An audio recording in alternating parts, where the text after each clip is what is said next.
Il a été postier, délégué syndical à l'université, gilet jaune et désormais député. Mon invité se revendique de toutes les luttes sociales, mais des luttes qu'il s'efforce de rendre festives. Il siège aujourd'hui au sein du groupe La France Insoumise, ici, à l'Assemblée nationale.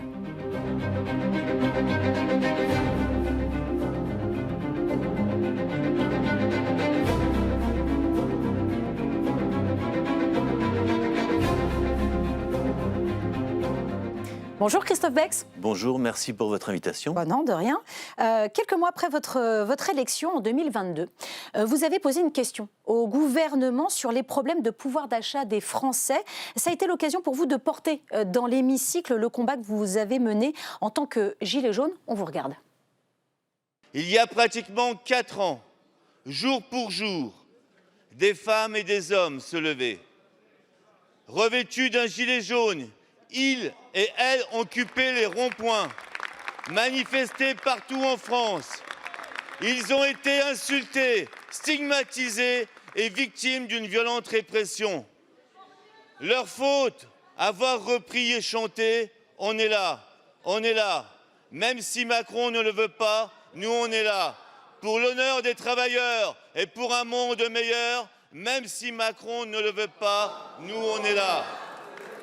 Oui, oui pour un monde meilleur. Oui pour la possibilité de vivre. Je le disais dans votre présentation, vous qui avez été gilet jaune, est-ce que vous vous sentez aujourd'hui investi d'une responsabilité particulière quand vous siégez dans l'hémicycle ? Disons que par mon parcours, je veux dire, c'est vrai que je n'étais pas programmé pour être député. Je suis venu député sur le tard. Et j'ai basculé en tant que député parce que je militais sur le terrain. Et je me suis dit, c'est bien de militer sur le terrain, mais ce serait bien aussi de prendre, on va dire, des responsabilités, se présenter à une élection pour justement représenter les gens que je côtoyais au quotidien et essayer de porter leur voix au sein de l'hémicycle. C'était ça, en fait, mon idée. Et puis, c'est faire le lien entre le terrain, enfin, les luttes, et l'Assemblée nationale. En préparant l'émission, j'ai cherché des images de vous dans les manifestations à Toulouse et dans sa région. Et je suis tombée sur ça. Regardez. Amis, entends-tu le vol noir de la finance sur nos payes? Amis, entends-tu... Vous avez fondé une chorale avec les Gilets jaunes, ça s'appelait les choraleurs. Avec vous, on le voit en chef de chœur. Est-ce que pour vous, c'est aussi ça, lutter, ça passe par le chant, une dimension festive ? L'idée, c'est qu'on faisait les manifs pour les Gilets jaunes tous les samedis à Toulouse. Je voyais beaucoup de gens qui étaient isolés ou qui avaient peur, parce que c'est vrai qu'il y a une répression énorme sur le mouvement. Et l'idée, le fait de chanter, de regrouper un collectif, on se donne du cœur.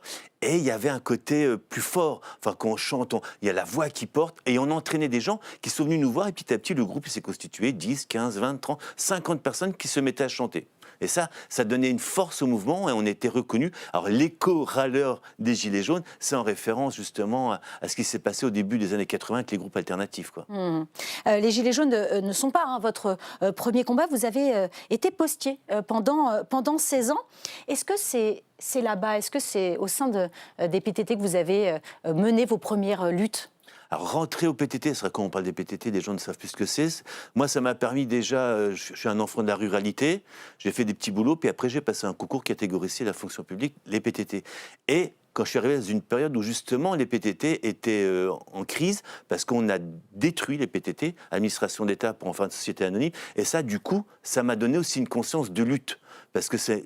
L'amour du service public, les PTT, c'est quand même fort. C'est le calendrier, c'est la lettre au Père Noël, ça rentre chez les gens, c'est le facteur, c'est Jacques Tati. Enfin, il y a toute cette image populaire et on a cassé les PTT. Donc forcément, au début, je n'étais que, on va dire, militant. Je participais à des manifs, mais je n'avais pas de responsabilité syndicale. Et petit à petit, ça m'a forgé. Je reconnais que les PTT m'ont permis aussi de faire une ascension, on va dire, sociale, en passant des concours internes, mais aussi au niveau de la lutte. Donc ça m'a apporté les deux.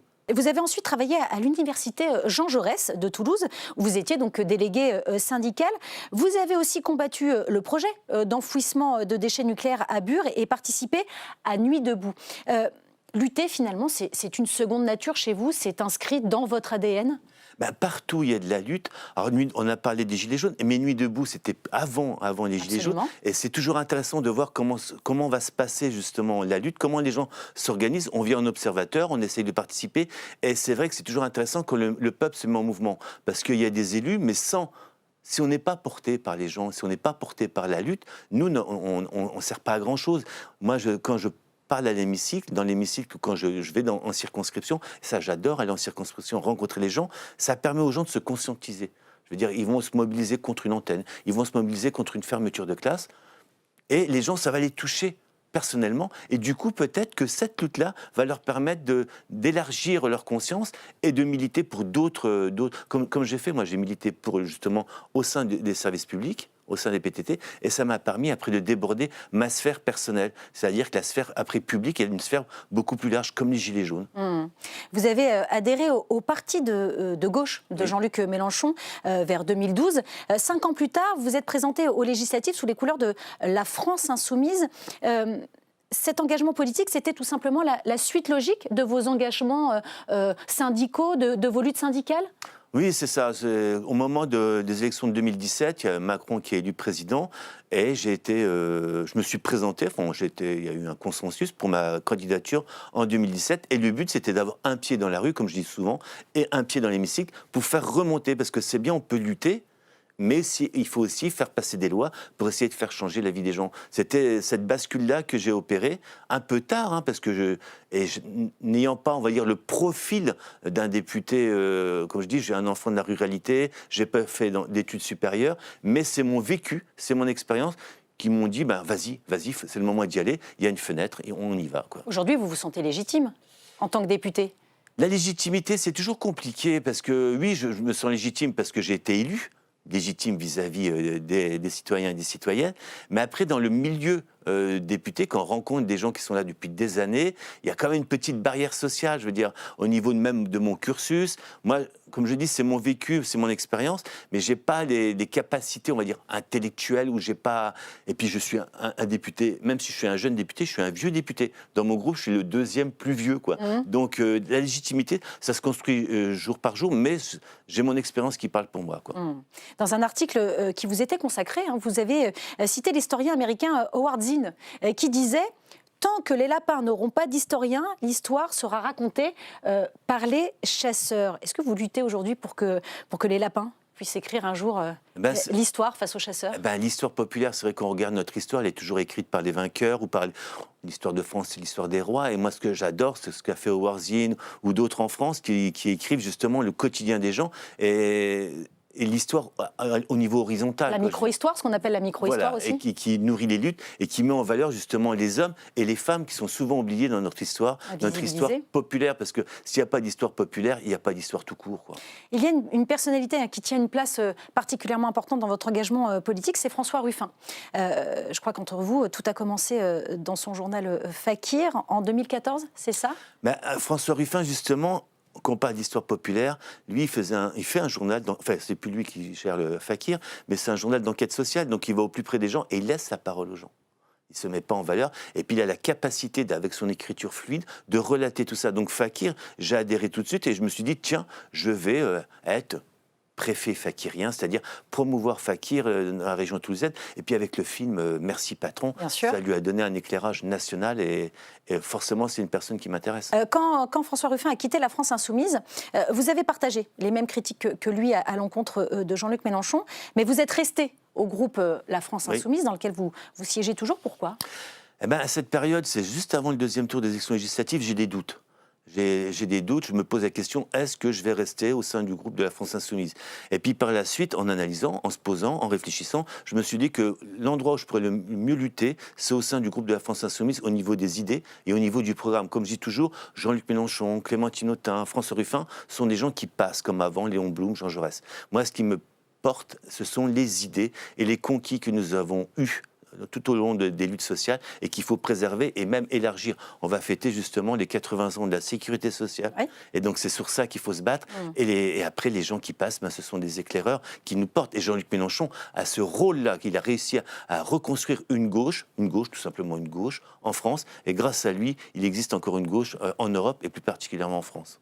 Vous expliquez que pour vous, un député, c'est un peu un capteur de la société qui doit avoir, et vous l'avez dit au début de cette émission, un pied dans la rue et l'autre à l'Assemblée. Être député, c'est pas plutôt légiférer et contrôler l'action du gouvernement ? Alors si, c'est bien sûr, et ça, il faut essayer de le faire comprendre aux gens qu'on est élu dans une circonscription, mais on est avant tout député de la France, député de la nation.